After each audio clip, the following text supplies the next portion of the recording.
Hello, is anybody there? I can't see you. It's really dark in here.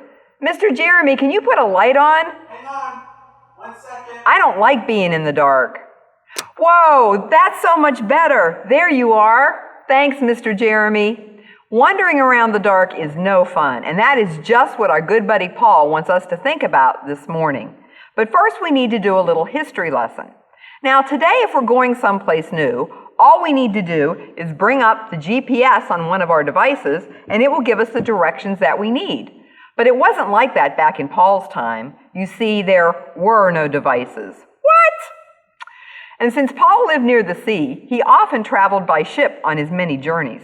Now, the only way to guide a ship back then was to use the sun, the moon, and the stars. At night, sailors would look for constellations like the Big Dipper to make sure they were headed in the right direction. As long as they could find the North Star, they were good to go. And that is just what Paul was thinking about when he told the Philippians he wanted them to shine like stars in the heavens.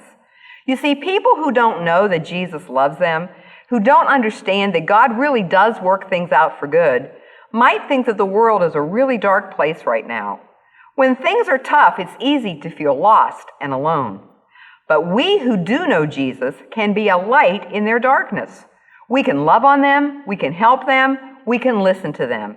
And when we do that, we are like twinkling little stars for Jesus.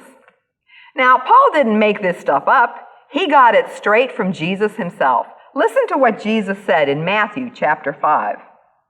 You are the light of the world. A town built on a hill can't be hidden. Also, people do not light a lamp and put it under a bowl. Instead, they put it on its stand. Then it gives light to everyone in the house.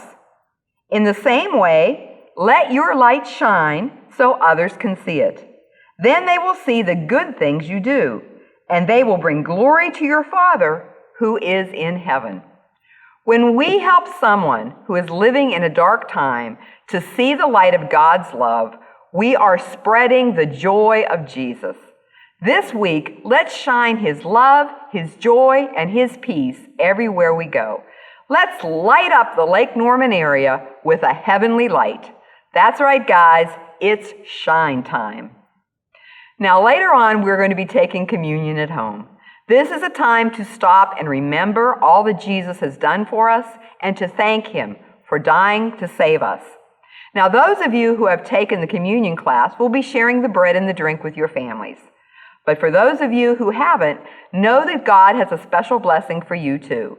This is your time to watch, listen, learn, and ask questions.